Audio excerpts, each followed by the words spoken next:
আসসালামু আলাইকুম ভাই বোনেরা, আপনারা কেমন আছেন? আমি তো আলহামদুলিল্লাহ ভালো আছি। আজকে আমি একটা তীর মিঠা বানাবো। আর এখন প্রথমে আমি স্টিকি রাইসটা ভেজে নিচ্ছি। আশা করি আপনাদের ভালো লাগবে। আমি 1 কাপ থেকে কম দিব। এই দেখুন, এখানে 2 রকমের স্টিকি রাইস আছে। এই স্টিকি রাইসটা আমি একটু ভাজবো।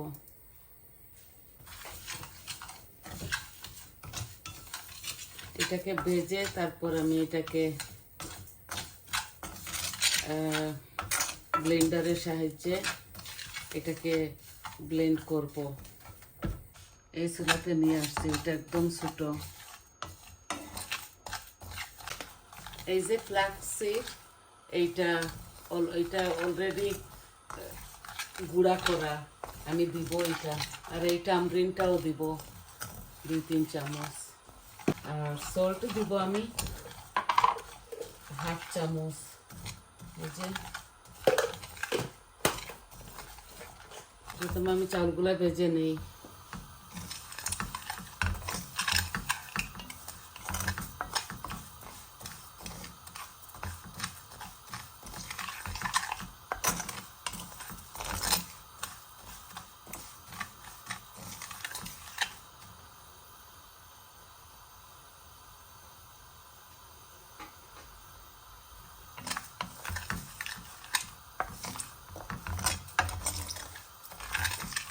অলমোস্ট ভাজা হইতেছে, আরো একটু ভেজে নেই।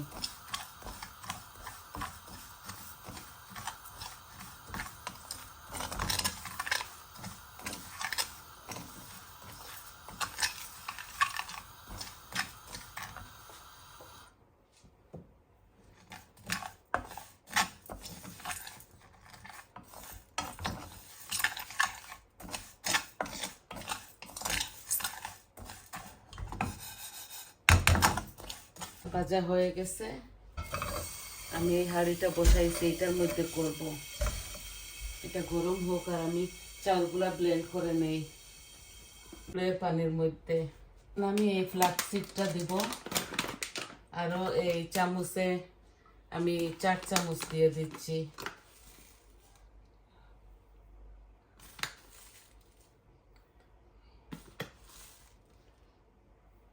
তিন চামচ দিলেই হবে।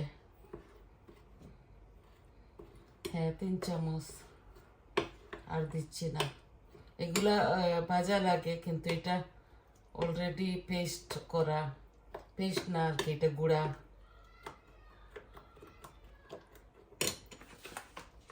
এখন আমি এটার মধ্যে তেঁতুল ডালবো। তেঁতুলের পেস্ট দেব এখানের মধ্যে 4 চামচ দিতেছি। এই দেখুন, 1 2 3, এই 4 চামচ। 4 চামচ দিলাম, লাগলে আরো দেব। হাড়ের মধ্যে একটু তেল দেই, তারপর রসুন দেব। এই যে তেল বেশি দিচ্ছি না, একদম কম। পরে আমি একটু ঘিও দিব, আরো পানি দিতে হবে। এগুলো এখানে ফুটে যাক।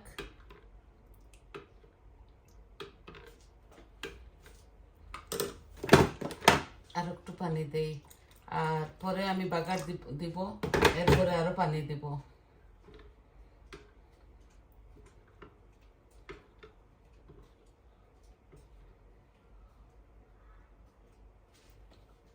যদি বেশি মিষ্টি হয়, যেখানে আমি গুড় দিয়েছি, গুড় প্রথমে আমি এখানে এটাকে গ্রেটারের সাহায্যে গ্রেট করেছিলাম। গুড়টা গ্রেট করে পানি দিয়ে রেখে দিয়েছিলাম এইভাবে।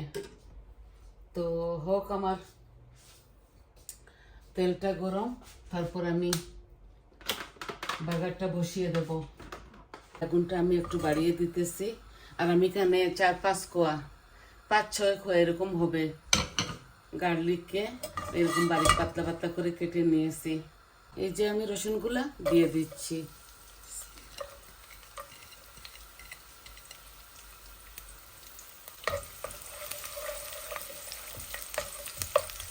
আমি 3-4টা তেজপাতাও দিব এটার সাথে।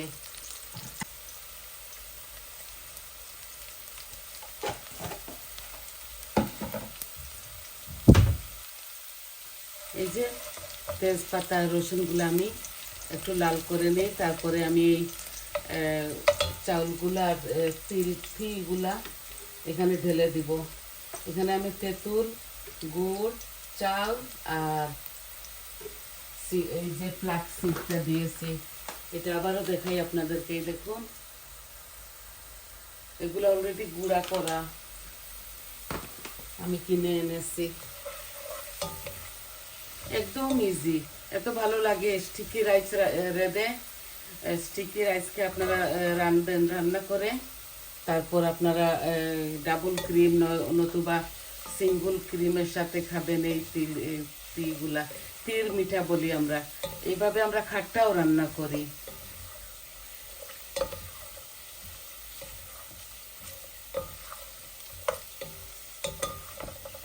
এই যে রসুনটা একটু লাল লাল হয়ে যাক, তারপরে আমি এখানে ঢেলে দেব। আর এখানে পানিও দেব আরও, কারণ এগুলো আমি আমাদের মেহমানদের জন্য করতেছি। আমরা এইভাবে বেশি মেহমান হলে খাই। আর একটু লাল করে ফেলি, তারপরে আমি দিয়ে দেব এটা।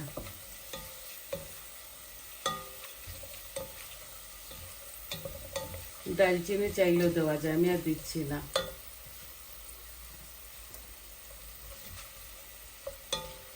এই আমার রসুনগুলা লাল লাল হয়ে গেছে, এখন আমি তিলটা দিয়ে দিচ্ছি। এই যে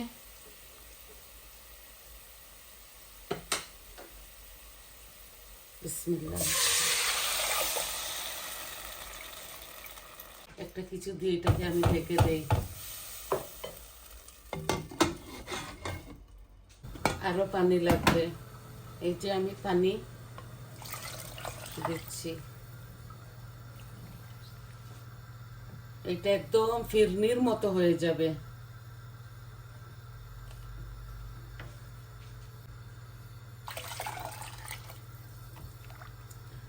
এটা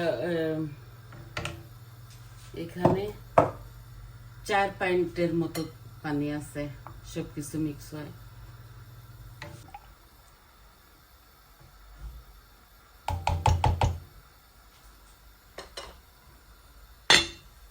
একটু ঢেকে দিচ্ছি, তারপর আমি এখানে একটু আমের আমশি দিব। এই যে আমের আমশি, আমি এটাকে একটু সিজার দিয়ে একটু কেটে নেই। এগুলো আমি ধুয়ে দিচ্ছি।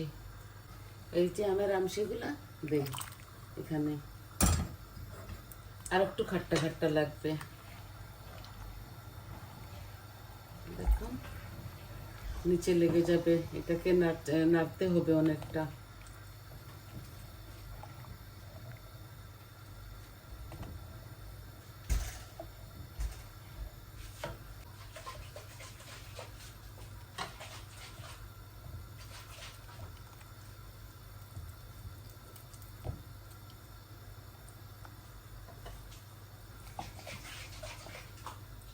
একটু নিচে লেগে গিয়েছিল, এর জন্য দেখেন বেশি ঘন হয়ে যাচ্ছে।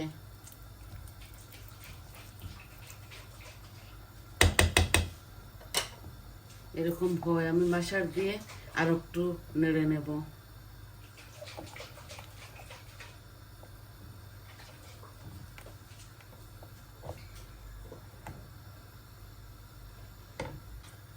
এই তো নাড়তে নাড়তে হয়ে যাবে।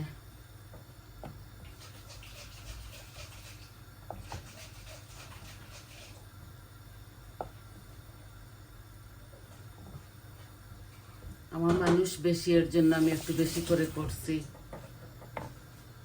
অনেকটা ঘন হয়েছে, এই গুড়গুলা না একটু লাল লাল, এই জন্য এটা দেখতে লাল লাল হয়ে গেছে। এই যে দেখুন,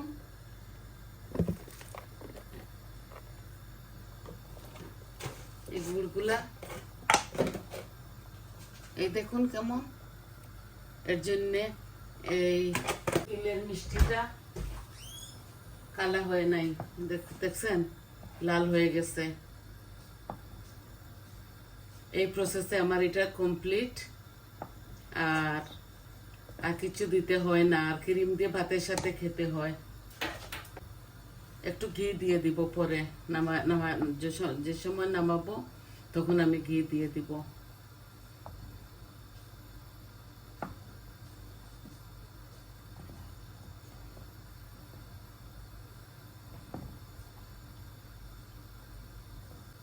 গুড় দিয়েছি, থোড়া সল্ট দিয়েছি।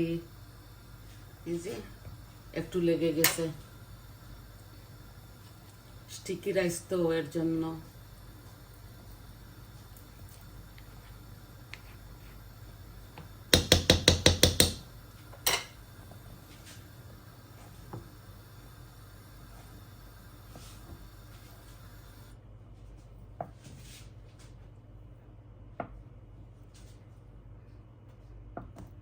পারফেক্ট হয়েছে আমার এই খাটটা।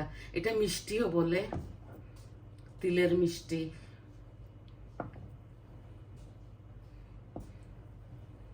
এই আমি নামিয়ে রাখবো।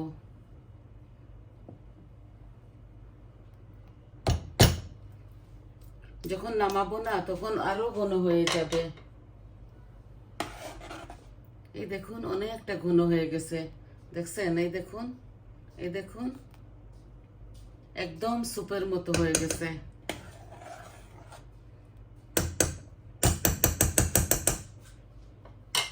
একদম কম আগুন দিয়ে আমি রেখে দিয়েছি। তো দেখলেন তো মিষ্টিটা, এই দেখুন তিলের মিষ্টি। এটা ক্রিম দিয়ে খাবো আমরা।